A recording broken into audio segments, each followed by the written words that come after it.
देवादिदेव महादेव से प्रार्थना कर रहे कि आप आ तो गए, यहाँ पहुँच गए, पर मुझे नहीं लगता कि आप शिव हो।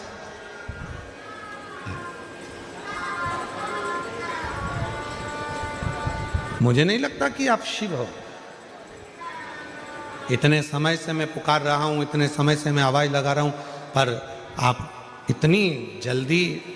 मैंने सारे देवताओं की आराधना करी, ब्रह्मा जी की आराधना करी, भगवान नारायण की आराधना करी, इंद्र की आराधना करी, गरुण वरुण सब की आराधना करी, पर आए नहीं, और आप इतनी जल्दी आ गए। ये थोड़ा विचारणीय है, सोचनीय है। कैसे आना हुआ? शिव जी बोले कि आपने साधना करी है, तप करा है, और ऐसा नहीं है कि मैं जल्दी नहीं पहुंचता।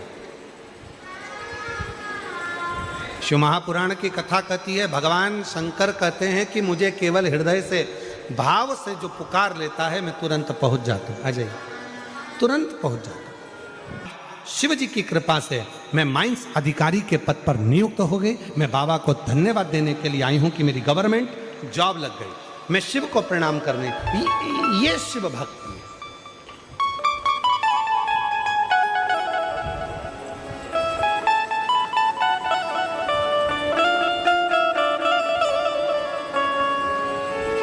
भूमि का प्रताप क्या है?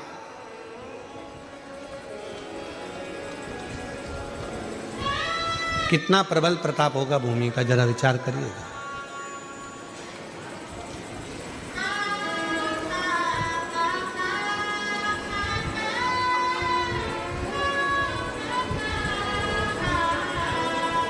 छोटू भाई, एक पत्र आया है, उस पत्र में वो कल हमारे पढ़ने में आया था, हम ढूंढेंगे तो समय लगेगा, पत्र बहुत सारे। तो उस पत्र में एक बड़ी सुंदर बात लिखी थी सूरत कथा की। कहा, गुरुजी, ये सूरत में जो कथा चल रही है 2026 के जनवरी महीने में, पहली कथा 2026 की है। इस कथा का उत्साह इतना ज़्यादा है जनमानस में, कहा कि किसी के यहाँ जाकर नहीं कहना पड़ा कि आप कथा में आना, और सबको सूचना थी, सबके घर में मेहमान आकर रहने लगे।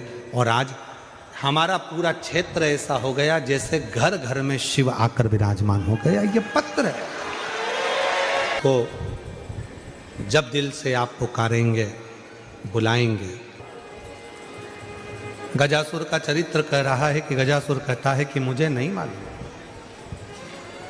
आप इतनी जल्दी आ जाएंगे, इतनी कृपा कर देंगे, इतनी करुणा कर देंगे। और फिर निवेदन है मेरी जीजियों से, मेरे सूरत के जीजाओं से, बेटियों से, बेटाओं से, मेरे बुजुर्ग माँ बाप से मैं निवेदन करूं, शंकर भगवान को रिझाने के लिए बहुत आडंबर या दिखावा या बहुत अन्य चीज़ों की जरूरत नहीं है। शंकर भगवान को रिझाने के लिए तो तुम्हारा एक लोटा जल सारी समस्या का, केवल एक लोटा जल यदि शिव जी को चढ़ जाएगा, भगवान शंकर को यदि एक लोटा जल चढ़ गया तो शिव रीझ जाते हैं, भगवान शंकर प्रसन्न हो जाते हैं। मांग तुम्हें क्या चाहिए? शंकर भगवान ने जैसे कहा कि मांगो, तो गजासुर ने उसी समय पर कहा, प्रभु मुझे बस इतनी कृपा कर दो कि मैं आपका जो तप करता हूँ, आपकी जो साधना करता हूँ, आपका जो तप करता हूँ, साधना करता हूँ, उस तप साधना को करते समय छोटे छोटे जीव जंतु मेरे पास में आ जाते हैं और मुझे तप नहीं करने देते। मेरे शरीर में से चारों तरफ से अग्नि निकलने लगे, जिससे कोई मेरे पास में ना आए और मैं आपका भजन कर सकूं। शिव जी ने वर दे दिया, गजासुर तू जहां तप करने बैठेगा, तेरे शरीर में चारों तरफ से अग्नि प्रकट होना प्रारंभ हो जाएगी और कोई जीव जंतु तुझे कष्ट नहीं देगा। तेरा तप साधना आराम से हो सकेगा, अच्छे से हो सकेगा।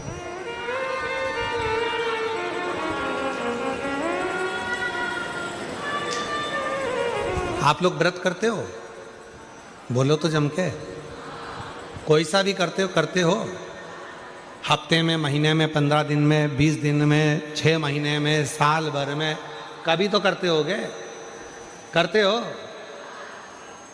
तुम करते हो पक्के में? पर शिव पुराण तो कहती है कि मनुष्य में इतनी सामर्थ्यता ही नहीं है कि वो व्रत कर सके।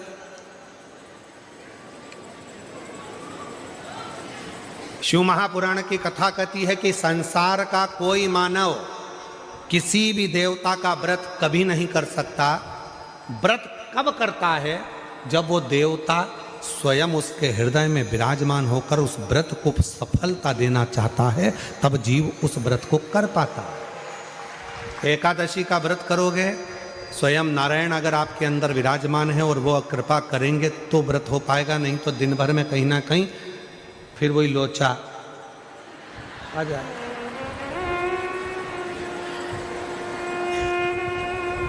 और व्रत चल लगे। पशुपति व्रत कर रहे हो, सोचा था मेरा आज का तीसरा व्रत है, सोमवार का पूरा कर लूंगी, और मालूम पड़ा व्रत तो करने बैठी थी और मालूम पड़ा कि कोई अड़चन आ गई और व्रत रह गया। बोलो, तुम करते तो व्रत पूरा हो जाता, पर बाबा ने पुराण की कथा को आप श्रवण करने के लिए आए हैं, उसमें भगवान स्वयं करुणा कैसे करते हैं वो कथा यहाँ चल रहा है। मांग ले तुझे क्या चाहिए। गजासुर ने कहा मैं जब तप करता हूँ, साधना करता हूँ तो चारों तरफ से जीव मुझे परेशान करते हैं, तो मेरे शरीर से अग्नि निकले, मेरे शरीर से अग्नि निकले। देखो, एक है दुर्वा, एक है बेलपत्र, और दूसरा है पहले नंबर पर दुर्वा, दूसरे नंबर पर बेलपत्र, तीसरे नंबर पर कनेर का फूल।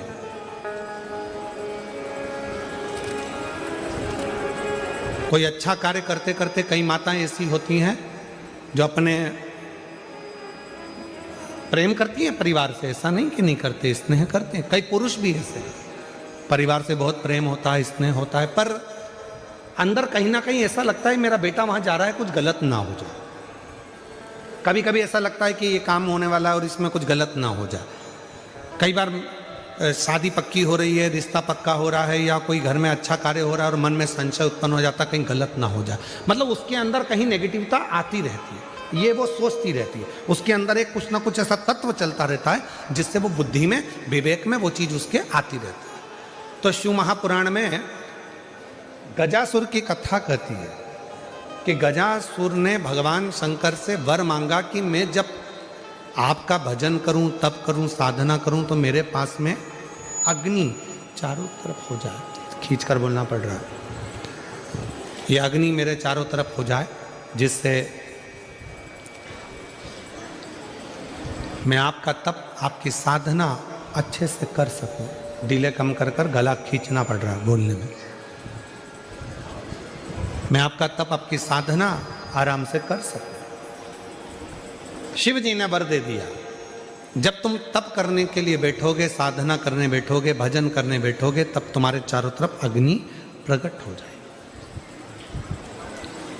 जिन माताओं को, जिन भाइयों को, जिन बेटियों को, जिन बेटाओं को, जिन मेरी बुजुर्ग माँ बाप को ऐसा लगता है, अंदर से ऐसा महसूस होता है कि कुछ गलत होने वाला है, कल कुछ गलत होने वाला है, मेरे पति के साथ ये गलत होने वाला है, मेरे बेटे के साथ ये गलत होने वाला है, या मेरे साथ कुछ गलत होने वाला है, जिसकी बुद्धि में केवल नेगेटिविटी चलती रहती है,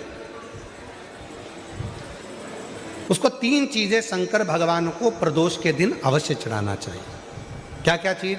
पहले नंबर पर जम के बोलो दुर्वा, दूसरे नंबर पर बेलपत्र, और तीसरे नंबर पर कनेर का फूल। और यदि ऐसा महसूस हो रहा है कि मेरे को स्वप्न भी गड़बड़ आ रहे हैं, स्वप्न भी गलत आ रहे हैं, तो मेरा निवेदन रहेगा, जो दुर्वा आपने शिव जी को चढ़ाई है, उस दुर्वा को उठाकर लेकर आ जाना है, और प्रदोष काल में, प्रदोष के समय पर उस दुर्वा को चबा चबा कर खा लेना है। जिसकी बुद्धि में गलत चीज़ें आती रहती हैं, गलत विचार आता रहता है, गंदा गंदा कुछ भाव ऐसा प्रकट होने लगता है, मन पूजन में नहीं लगता, साधना में नहीं लगता, आराधना में नहीं लगता, पूजन करने बैठे हैं तो भी हमारा गलत विचार आ रहा है, साधना करने में भी गलत विचार आ रहे हैं, पूजन में गलत सोच आ रही है, गलत विचार आ रहे हैं, तो उनको वो दुर्बा जो शिव जी को समर्पित करी है, बेलपत्र जो शंकर भगवान को समर्पित करी है, कनेर का पुष्प जो शंकर भगवान को समर्पित करा है, उसमें से मात्र एक दुर्बा आप उठाकर ले आओ और प्रदोष काल में उसको प्रदोष के दिन चबा चबा कर खा लीजिए। फिर कभी जिंदगी में कभी गलत विचार, गलत सोच और गलत दृष्टि नहीं जाएगी और आपका ध्यान केंद्रित शिव की ओर है। शंभो शंभो शंभो शंभो, भगवान शंकर की ओर केंद्रित रहे। चारों तरफ अग्नि लग गई, चारों तरफ। अब गजासुर ने वापिस तप करना प्रारंभ करा और गजासुर ने वापिस तप करना प्रारंभ कर दिया, तप साधना वापिस प्रारंभ कर दी। भगवान भोलेनाथ फिर प्रकट हो गए, शिव जी वापिस प्रकट हो गए। गजासुर, मांगो तुम्हें को क्या चाहिए, क्या दे? तप ही नहीं करा। अब मैंने मांगने के लिए तप नहीं करा। शंभो शंभो शंभो, अब मैंने मांगने के लिए कोई तप नहीं करा।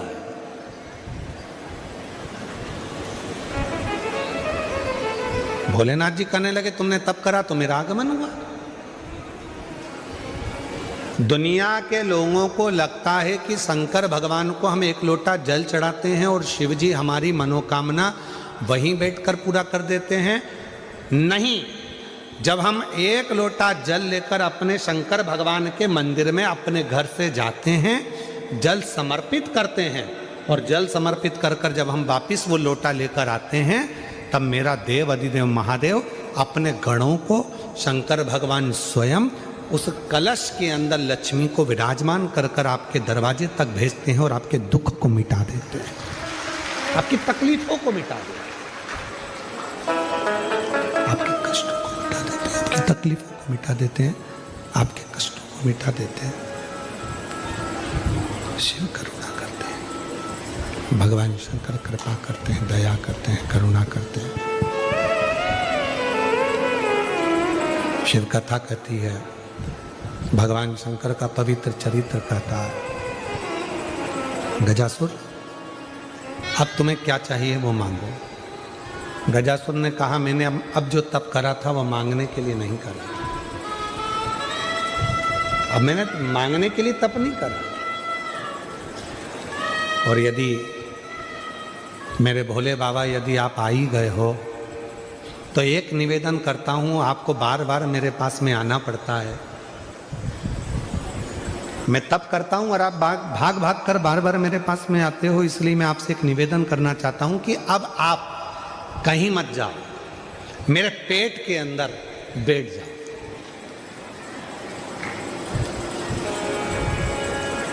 मेरे पेट में आकर बैठ जाओ। शिव जी ने पूछा क्यों? गजासुर कहता है यदि आप मेरे उदर में, मेरे पेट में आकर बैठ जाओगे तो फिर दुनिया का कोई दुख, कोई तकलीफ, कोई कष्ट जिंदगी में मेरे आएगा ही नहीं और मुझे आपको बुलाना नहीं पड़ेगा, आप स्वयं मेरे उदर में विराजमान रहो। गजासुर की कथा के बाद में अगर हम कथा का स्मरण करें तो हमारे भीतर ये भाव आता है कि शंकर भगवान के शिवलिंग पर चढ़ा हुआ जल जब हम पीते हैं तो हमारे 3 ताप, कायिक, वाचिक और मानसिक, ये 3 ताप हमारे समाप्त हो जाते हैं। क्यों समाप्त होते हैं? हमने इतना तप नहीं करा कि हम गजासुर जैसा तप कर कर भगवान शंकर को अपने पेट में बिठा सकें। हमने इतना तप नहीं करा कि भगवान शंकर को अपने उदर में बिठा सकें। हमने इतना व्रत नहीं करा कि शंकर भगवान को अपने पेट में बिठा सकें। हमने इतनी साधना नहीं करी कि शंकर भगवान को हम अपने उदर में, अपने पेट में बिठा सकें। पर शिव महापुराण की कथा कहती है जब शंकर जी के मंदिर में जाकर हम शिव जी को 1 लोटा जल समर्पित करते हैं, उसमें से थोड़ा सा जल लाकर थोड़ा सा जल लाकर हम उस जल को आचमन करते हैं और वो जल जब हमारे पेट में, हमारे उदर में जाता है तो ये समझ कर रखें कि हमने शंकर को ही अपने उदर में अपनी रक्षा के लिए और अपने जीवन की रक्षा के लिए विराजमान कर दिया। शिव, शंकर, खींचकर बोलना पड़ रहा है, गला बहुत तकलीफ दे रहा है। हमने भगवान शंकर को, हमने भगवान शिव को अपने भीतर विराजमान कर लिया। हमने भगवान शंकर को अपने भीतर विराजमान कर लिया। इसलिए मेरी जीजियों से, मेरे जीजाओं से, मेरी बेटियों से, बेटाओं से, मेरे बुजुर्गों से निवेदन है, शिव जी को जल चढ़ाने जाओ तो जल थोड़ा सा आचमन जरूर करो। हम शिव को अपने उदर में नहीं बिठा सकते। हम भगवान शंकर को अपने पेट में, अपने उदर में विराजमान नहीं कर सकते, पर वो आचमन करने के बहाने हम शंकर भगवान को अपने उदर में, अपने गर्भ में बिठा सकते। शिव को बिठा सकते, शंकर भगवान को बिठा सकते। गजासुर के पेट में, गजासुर के उदर में भगवान शिव विराजमान हो गए, बैठ गए। पूरे तीनों लोकों में हाहाकार मच गया कि शंकर भगवान है ही नहीं। शिव को ढूंढो, भगवान शंकर को खोजो। सब गए खोजने। आज मां जगत जननी पार्वती की आंख में से आंसू बह रहा है कि मेरे प्रभु कहां चले गए, मेरे ओघड़दानी, मेरे शंकर भगवान, मेरे शंकर कहां चले गए, मेरे शंकर गए कहां। भगवान विष्णु ने माता पार्वती जी को निवेदन करा, मां आप क्रोध नहीं करना,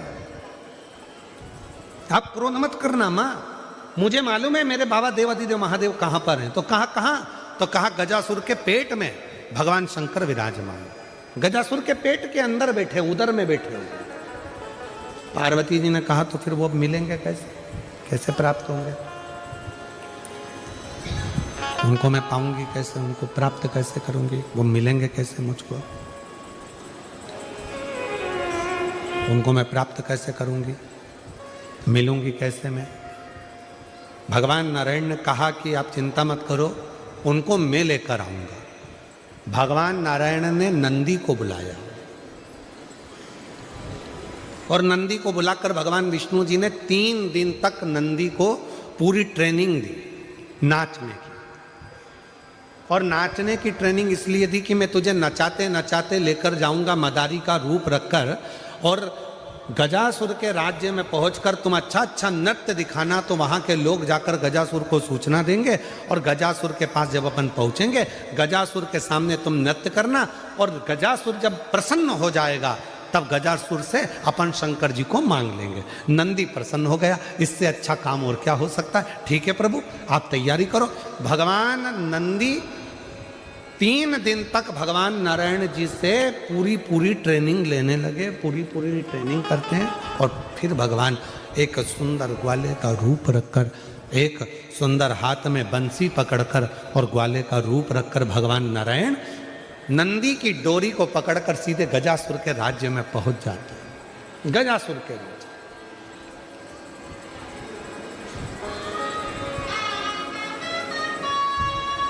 महाराज आज भी नियम है, अगर किसी